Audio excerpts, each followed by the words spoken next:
व्यवस्था काम चर्च में है।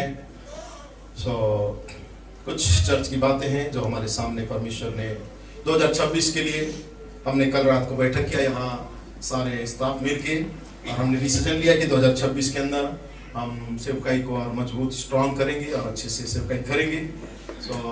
उसके लिए हमारे पास कुछ डीकन्स और हमारे बीच में कुछ असस भाई होंगे, डीकन्स असस, और कुछ ट्रस्टी बोर्ड के भाई होंगे, जिन भाइयों को हम परमेश्वर के हाथ में समर्पित करेंगे, जो 2026 में परमेश्वर के कार्य में और कर सके। परमेश्वर उन भाइयों को बहुत आशीष दे और उनकी सेवकाई को और ज़्यादा चमकाए कलीसिया की उन्नति के लिए। और हमें चाहिए कि उन भाइयों का हम रिस्पेक्ट करें, आदर दें, जो भाई लोग हमारे बीच में खड़े होंगे और सेवकाई करते हैं कंटिन्यू, ये एक सेवक के साथ मिलकर कलीसिया के कामों में हाथ बढ़ाते हैं, और हमें उन्हें दोगुनी आदर भी देना चाहिए।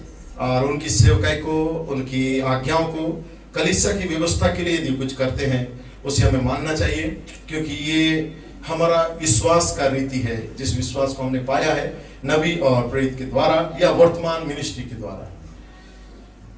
ये बातें बाइबल में भी लिखा हुआ है कि प्रभु यीशु मसीह के स्वर्ग पर उठाए जाने के बाद, जब पेंतीकोस्त के दिन जब पवित्र आत्मा नीचे उतर के आया था, तब पहली कलीसिया का जन्म जब हुआ, ये कोई भावनात्मक आंदोलन नहीं था, बल्कि व्यवस्थित आत्मिक जीवन की शुरुआत था।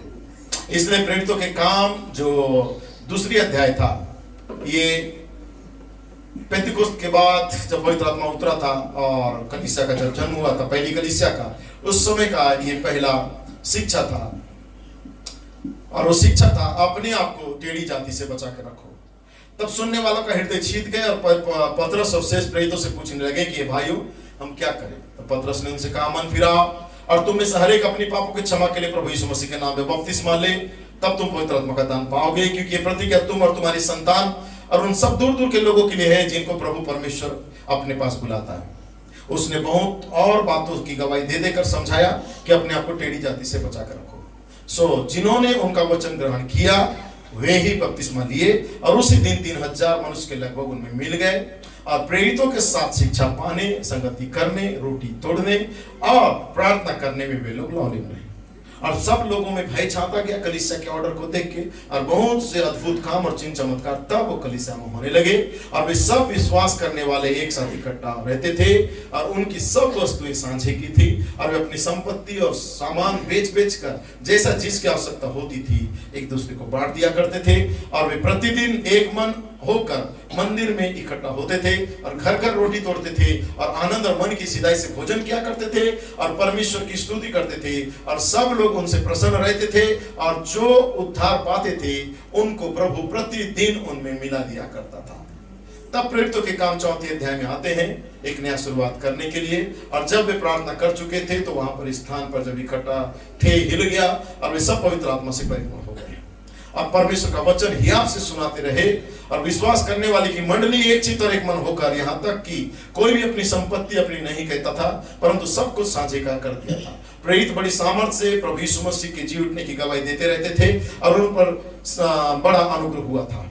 उनमें कोई दरिद्र नहीं रहता था, क्योंकि जिनके पास भूमि या घर थे वे उनको बेच कर बिक्री हुई वस्तुओं का दाम लेते थे और उसे प्रेरितों के पांव के पास रख देते थे, और जैसी जिसकी आवश्यकता होती थी उसके अनुसार उनमें बांट दिया जाता था। और यूसुफ नाम का कुरुपुरुष का एक लेवी था, जिसका नाम प्रेरितों ने बरनबा अर्थात शांति का पुत्र रख दिया था।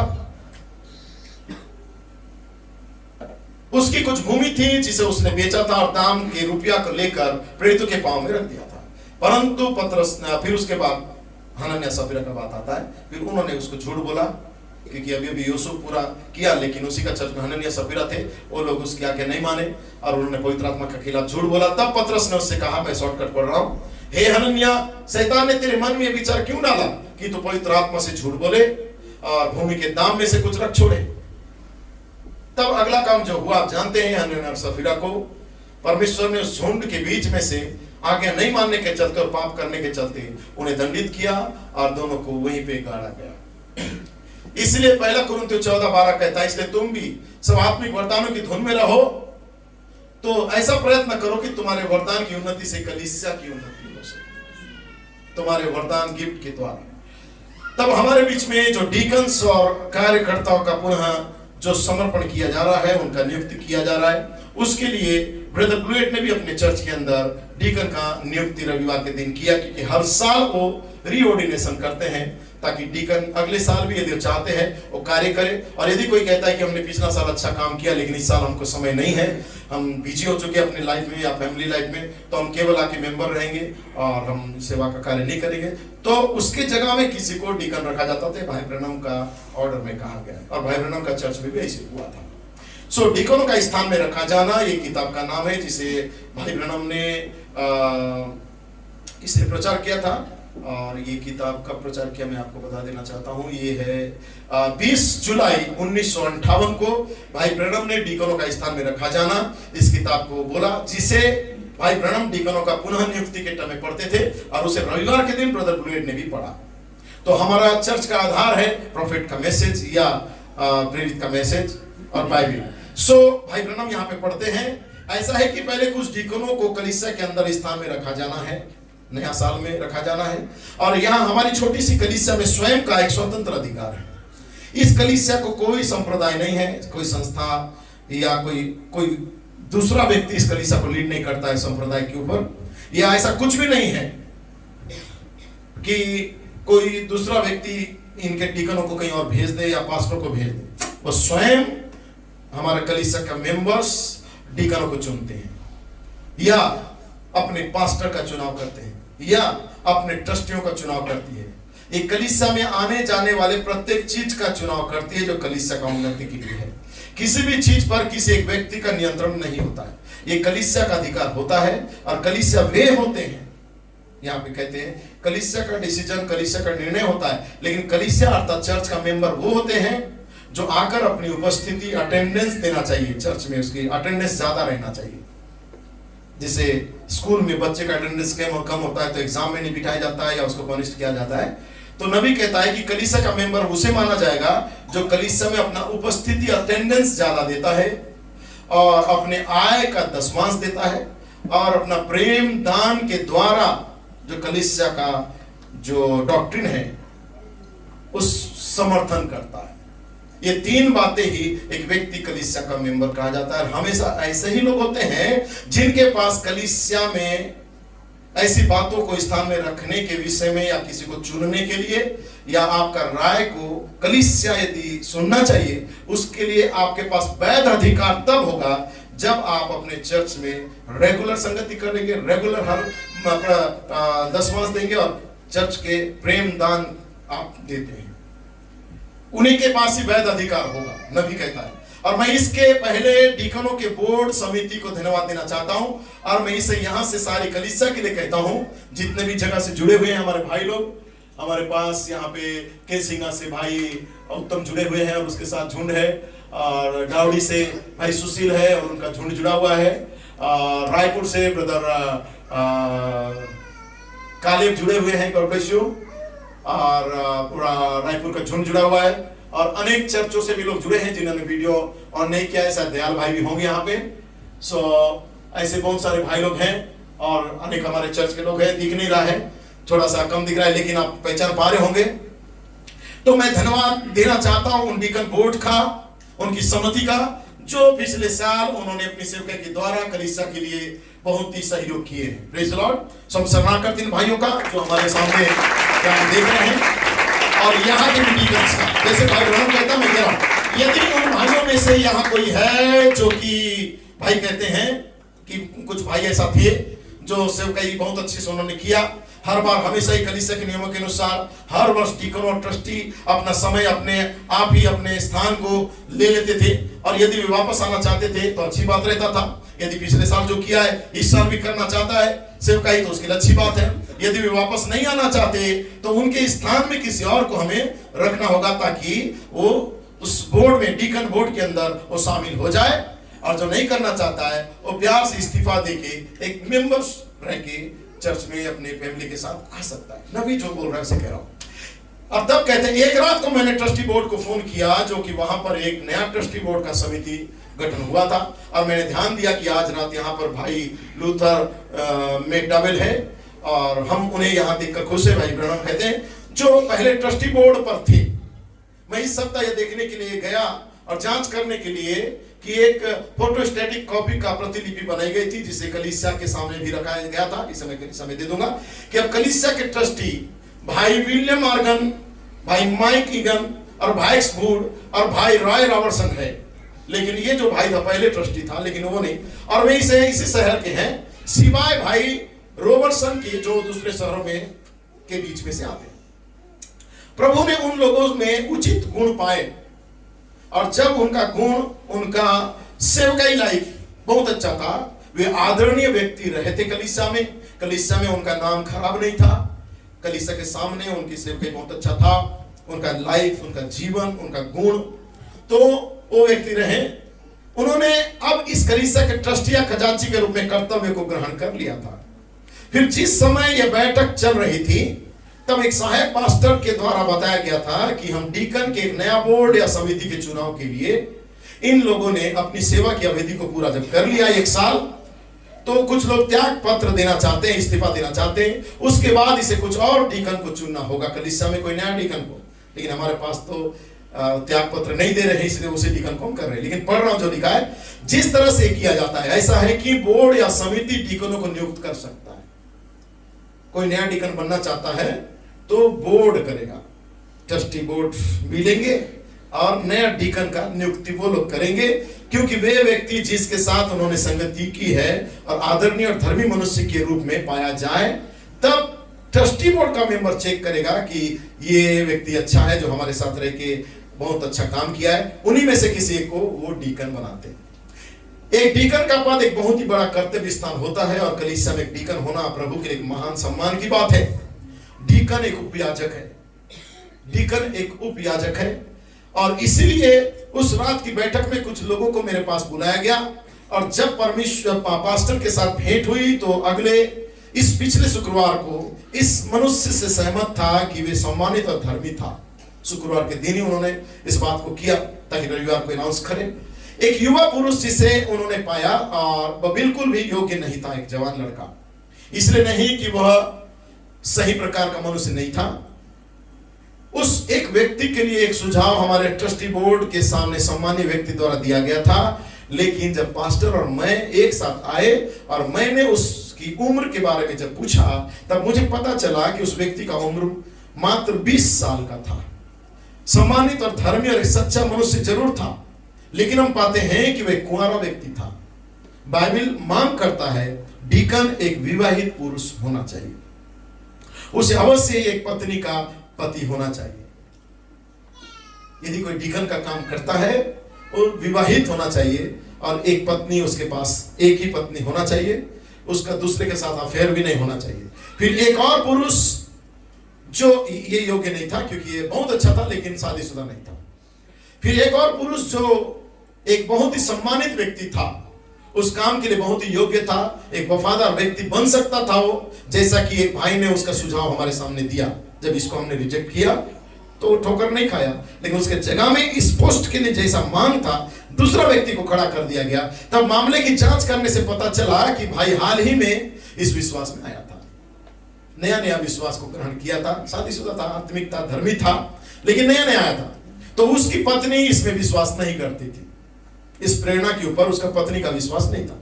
तब उस व्यक्ति को कार्य स्थान के लिए अयोग्य घोषित किया गया, क्योंकि उसकी पत्नी विश्वास में नहीं है, तो वो कभी भी एक सेवक नहीं बन सकता। तब उस व्यक्ति को कार्य स्थान के लिए अयोग्य घोषित कर दिया गया, क्योंकि उसका सारा परिवार अवश्य ही अधीनता में होना चाहिए, उन्हें भी अवश्य विश्वास में होना चाहिए, क्योंकि यह एक विरोध होगा नहीं। क्लियर लिखा है, लोग समझते नहीं। और हम अब गठन कर रहे हैं, हम इस कलीसिया को रखना चाहते हैं, और कलीसिया के सामान्य निरीक्षक के रूप में मुझे अवश्य देखना पड़ेगा कि इस आत्मिक रूप में हर एक चीज को ठीक वचन के अनुसार रखा जाए। और इसीलिए फिर उसे बोर्ड और पास्टर, ट्रस्टी बोर्ड और पास्टर निरीक्षक के द्वारा अनुकूल पाया गया कि लोगों के इस झुंड में से किसी व्यक्ति को चुने जिसे हम समझते हैं कि सम्मानीय भी है और धर्मी मनुष्य है। हम केवल उन्हें ही ला सकते हैं, और तब उन्हें कलीसिया के द्वारा नियुक्त किया जाता है। और उनके अपने वोट के द्वारा फिर ये नया मनुष्य सेवा करेंगे, यदि उन्हें ऐसा महसूस होता है कि वे इस पद को स्वीकार करता है। इसके बाद वे थोड़े समय के लिए आएंगे ये देखने के लिए कि क्या उन्हें लगता है कि हो सकता है कि परमेश्वर ने उन्हें बुलाया है, और यदि बाद में यदि महसूस करते हैं कि वो व्यक्ति भी अयोग्य है 4-6 महीना के बाद टेस्ट करने के बाद, तब बोर्ड के पास अधिकार होता है कि अगले कुछ सप्ताह में अपने कार्यपद से वो त्याग पत्र उससे ले या उसको दे, जिससे कि उनके स्थान पर किसी दूसरे व्यक्ति को नियुक्त किया जाए। ये बोर्ड के पास अधिकार है। उन्हें पहले पर को 3 महीना 4 महीना, यदि फिर भी वो कलीसिया के ऑर्डर में फिट नहीं बैठ रहा है, तब उसके स्थान में दूसरे को खड़ा कर देना है।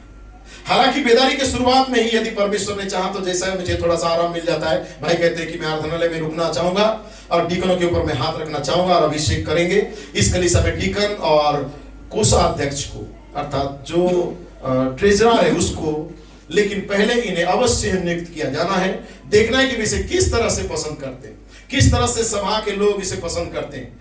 तब यदि ये दोनों ओर से सही होता है, बोर्ड के तरफ से भी उसको समर्थन मिलता है और टाइथ पेइंग मेंबर, दशमांश देने वाला बिलीवर के समर्थन में उसको यदि वोट मिलता है, तो दोनों के द्वारा यदि पसंद होता है, तब हम इन लोगों को नियुक्त डीकन मानते हैं।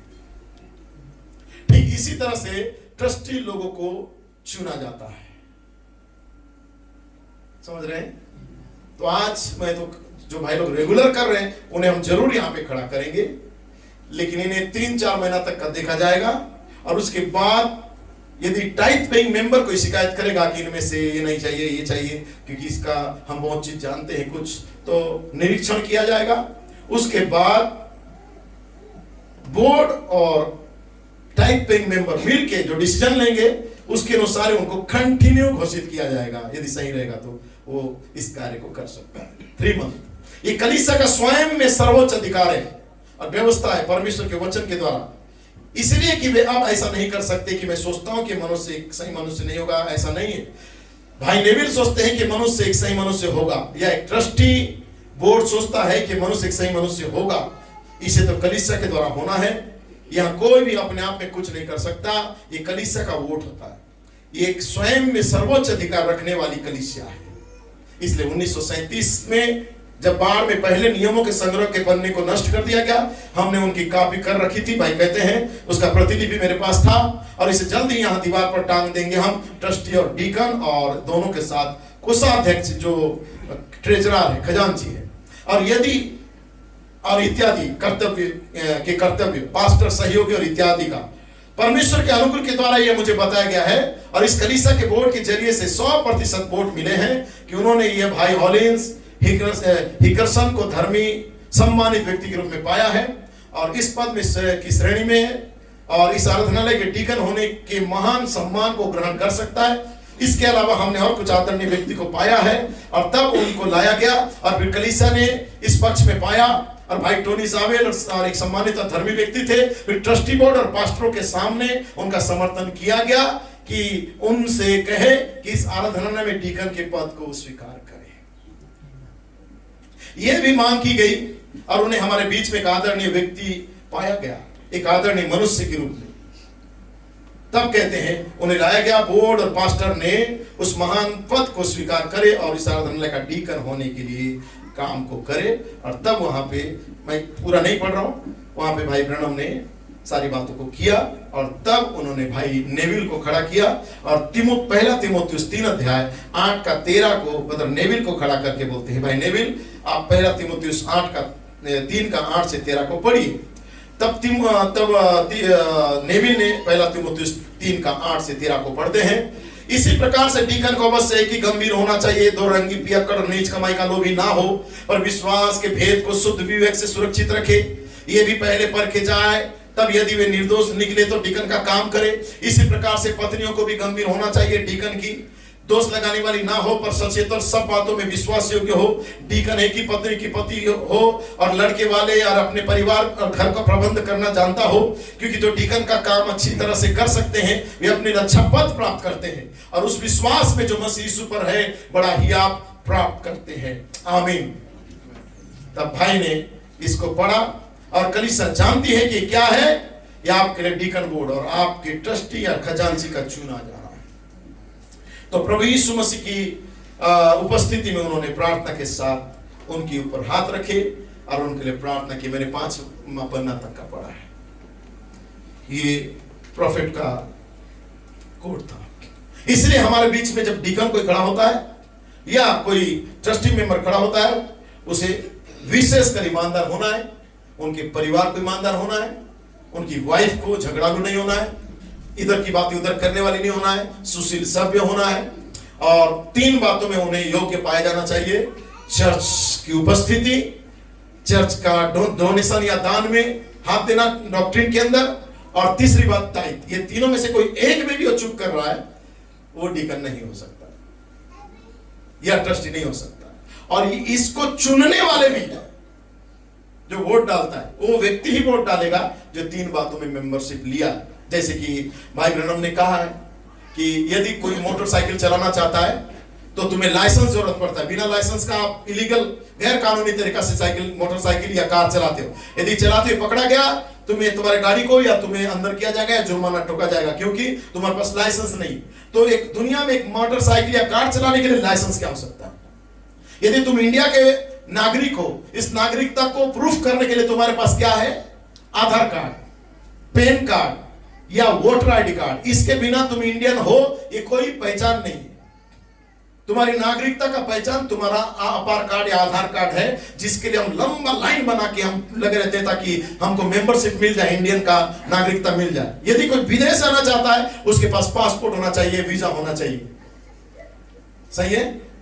तो हर किसी के लिए एक आइडेंटिटी या एक मान्यता पत्र होना चाहिए ताकि वो पहचाना जाए इस चीज के लिए मान्य है। वैसे ही इस कलीसिया का मेंबर होने के लिए, हेडस्टोन टेबरनेकल का मेंबर होने के लिए हर एक व्यक्ति को दशमांश देना चाहिए, फंड रेगुलर देना चाहिए, और कलीसिया में कोई बहाना किए बिना संगत या अटेंडेंस उसका ज्यादा होना चाहिए। ये प्रॉफिट ने कहा, तब उसे मान्यता दिया जाएगा इस चर्च का नागरिकता। इसके बिना आप केवल चर्च में एक विजिटर के रूप में हो, चाहे सालों साल रहो, उस व्यक्ति का दायित्व डीकन का, ट्रस्टी मेंबर का या पास्टर का नहीं है। उसके घर में दुख हो, सुख हो, बर्थडे हो, मरण हो या कोई प्रोग्राम हो, इस चर्च का पास्टर या डीकन उस घर में नहीं जा सकता, क्योंकि वो चर्च का मेंबर नहीं है। हाँ, बोर्ड यदि तरस खाए, दया करे, बोले नहीं एक मसीहता के चलते हम जाएंगे, तब चाहे तो हम उनको मदद कर सकते हैं, क्योंकि लिखा है विशेषकर भलाई किसको करो? विश्वासियों के साथ जो चर्च का मेंबर है। ये बाइबल में पौलुस कहता है। बाहर वालों से हमें क्या काम होता है? तो मेंबरशिप लेने के लिए आपको कुछ बातें जरूरी है। उसके बाद कहता है, लिखा है, हम डीकन्स के साथ साथ सभी कार्यकर्ताओं को, देखिए यहां पे जो मैं पढ़, एक मन होकर प्रेम में सत्य पर चलते हुए सब बातों में जो उसमें सिर है आप बढ़ते जाओ। जैसे कि एक स्टाफ है, उसको कलीसिया के सारी बातों में सहमति होना है, क्योंकि सब कल्पनाएं सम्मति से ही स्थिर होती है, और युक्ति के साथ युद्ध करना चाहिए वचन अनुसार। यदि कोई भाई दोस्त में पकड़ा जाए तो आत्मिक लोग उसे नम्रता से सुधार करे, क्योंकि यदि कोई कार्य बोर्ड मेंबर्स के निर्णय से बाहर नहीं किया जाएगा, बोर्ड के निर्णय का सम्मान, यदि कलीसिया बोर्ड के निर्णय का सम्मान नहीं करता है, तो कलीसिया का मेंबर हो नहीं हो सकता, चाहे वो अपने व्यक्तिगत हित में हो या ना हो। परंतु यदि अपनी कलीसिया की, समाज की भलाई और आदर के लिए हो, तो उसका पालन करना आवश्यक है। हम किसी भी प्रकार से गलत या अलग विचार नहीं रख सकते जिससे कि शैतान को दोबारा गड़बड़ी करने का मौका मिले। यदि चर्च बोर्ड कोई डिसीजन लेता है सुधार के लिए, समाज की उन्नति के लिए, तो हम सभी को एक मन होकर उनका सहयोग और समर्थन करना चाहिए, ताकि अलग धारणा बनाकर हम झूठ से अलग ही विचार ना रखें। अपने भाइयों के बीच में कोई शक संदेहात्मक बातें हम पैदा ना करें जो विवाद को लेके आएगा, क्योंकि पहला कुरिन्थियों 4:2 में लिखा है, जिससे जो काम सौंपा गया है उसमें वो विश्वास योग्य पाया जाए। और इब्रानियों 13 में लिखा है, अपने अगुओं की मानो, उनके अधीन रहो, क्योंकि वे तुम्हारी आत्माओं या प्राणों के लिए पहरा देते हैं। और इफिसियों में लिखा है, शैतान को कभी अवसर मत दो। इसलिए आर्थिक व्यवस्था के बारे में जब बात आती है, प्रत्येक महीना में जब हमारा कलीसिया, जितने भी हेडस्टोन के मेंबर्स है जो दूर दूरांत में भी है, तो वे लोगों के लिए भी हमारा कलीसिया का एक नियम है कि हर महीना चर्च का एक फंड होना चाहिए, जिसमें सदस्यतावार उसमें रिकॉर्ड रखा जाएगा ट्रस्टी बोर्ड के द्वारा। आपकी हर आय का दशमांश और चर्च का फंड का हिसाब प्रत्येक महीना 10 और 15 तारीख के बीच में रखा जाएगा, या ट्रस्टी बोर्ड के मेंबर्स के द्वारा आपको फोन कॉल किया जाएगा और उसे आपको पूरा करना ही अनिवार्य है। जो सदस्य इन निर्णयों का पालन नहीं करेंगे वे चर्च के सदस्य नहीं माने जाएंगे और उनका या उनके परिवार के किसी भी कार्य में ये चर्च जवाबदेह नहीं होगा, क्योंकि प्रेरितों के काम 4:35 में लिखा है, जैसे जिसकी आवश्यकता होती थी उनको उसके अनुसार बांट दिया जाता था। ये तब होता था जब कलीसिया के अंदर लोग चर्च बोर्ड के निर्णय को या डिसीजन को मान के एक मन के साथ उस चर्च में एकता के साथ उस चर्च के नियम को मानते थे। क्योंकि स्त्री और पुरुषों, मुझे लगता है कि मुझे गलत मत समझना, मेरा अभिप्राय ये नहीं है कि हमारे पास बिल्कुल भी धन दौलत नहीं होना चाहिए, या परंतु जब आप उसे अपना खुदा बना लेते हो, धन दौलत को परमेश्वर से बढ़कर यदि आप बना लेते हो और आप अपने धन दौलत के ऊपर इतना आश्रित हो जाते हो कि परमेश्वर के वचन को ही भूल जाते हो, जबकि इसे तो नाश हो जाना है एक दिन। और आप बहुत सी बार व्यापारी कारोबारी स्त्री और पुरुष ये देखने की कोशिश करते हो कि वे इसे इतना ज्यादा अर्जित कर सकते हो कि दुनिया का धन को प्राप्त करने के लिए आप परमेश्वर की संगति और उसकी उपस्थिति से दूर जाके आप परमेश्वर की संगति को गंवा देते हो मसीह आयामों में। और आप नामधारी कलीसियाओं तथा ऐसी संस्थाओं में और तथा उन सब बातों में आज लोगों को कुछ फर्क ही नहीं पड़ता है। यह आज की कलीसिया की स्थिति है जो दुनिया में पाई जाती है। जैसा लगता है कि मानो वे इस बात की सेखी बकार रहे होते होंगे कि मेरे पास कैडलेक कार है और मेरे पास सब कुछ है दुनिया का, और ऐसी बातों को प्राप्त करने के लिए लोग जो परमेश्वर की आज्ञा का उल्लंघन करते हैं, क्योंकि मेरे पास दुनिया का इतना ज्यादा साज सामान है और हम देखते हैं कि वे इसे बहुत ज्यादा महिमा देते हैं अपने दुनियावी सामानों को। तो यहाँ पे कहता है, यहां तक कि हमारे भाइयों के बीच में भी ऐसा होता था। आरंभिक दिनों के पेंतीकोस्त के दिन भी यही होता था, लेकिन परमेश्वर के दासों ने सबको जो आज्ञा दिया था एक मन रहने के लिए, तब पेंतीकोस्त ने तो सबको बेच दिया और उनके पास लाए और उनके गरीबों के बीच में उन्हें बांट दिया जाता था, क्योंकि उस जगह का नियम ऐसा था। लेकिन हमारे समय में सबको बेचने का बात नहीं है। टाइट, ऑफरिंग, उपस्थिति, ये प्रॉफिट हमें दिया है। तो उसमें हमारे समय के चर्च ऑर्डर में हमें विश्वस्त रहना है, तब जाके उस चर्च का मेंबर के रूप में जोड़ा गया। समाज और सेवकों के प्रति व्यवहार, समाज के हर एक कार्य में जब हम आते हैं तो हमें हाथ बटाना चाहिए। हर एक विश्वासी जो बपतिस्मा लेते हैं वो कलीसिया के प्रचारक या डीकन्स को मजबूर ना कर दे उन्हें मजदूर बनने के लिए, और उन्हें ही काम ना करा दे। इन लोग डीकन तो है, इन्हीं लोग करना चाहिए करके हम घरों में खराटा नहीं मार सकते। हमें दुगनी आदर देना ऐसे लोग का जो अच्छी रीति से अगुवाई करते हैं, उन्हें दुगनी आदर दो, उन्हें योग्य समझो, उन्हें चर्च का नौकर या मजदूर बना के उनके सामने वीआईपी जैसा खड़े मत रहो। लेडीज, जेंट्स, जवान, बच्चे,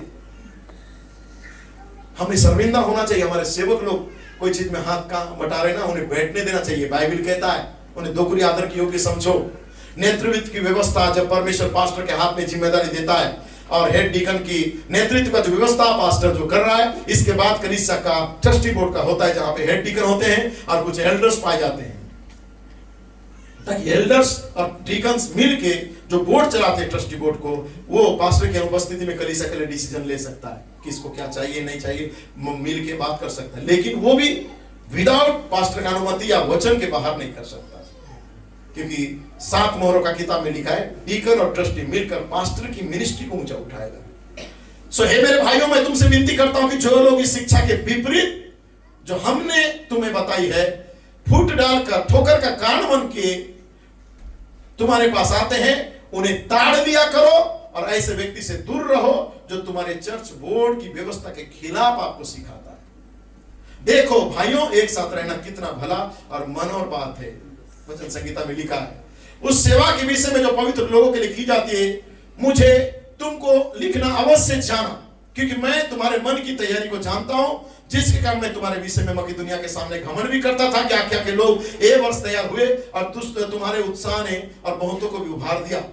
इसलिए ऐसा ना हो कि यदि कोई मकीदुनी मेरे पास आए और तुम्हें तैयार ना पाए तो क्या जाने, इस भरोसे के कारण हम ये नहीं कहते हैं कि तुम लज्जित हो। इसलिए मेरे भाइयों, ये विनती करना अवश्य समझा कि पहले से तुम्हारे पास जो है तुम्हारी उदारता या कलीसिया का जो भी डिसीजन है या सेवा सत्कार का फल जिसके विषय में पहले से वचन में लिखा गया है, अब तुम तैयार रहो उन सारी उदारता की कामों को करने के लिए जो तुम्हारे चर्च में दिए जाते हैं। लेकिन ये दबाव के द्वारा नहीं होना चाहिए, परंतु उदारता के फल की नहीं तैयार हो। परंतु बात तो यह है कि जो थोड़ा है वो थोड़ा काटेगा, जो ज्यादा होता है वो ज्यादा काटेगा।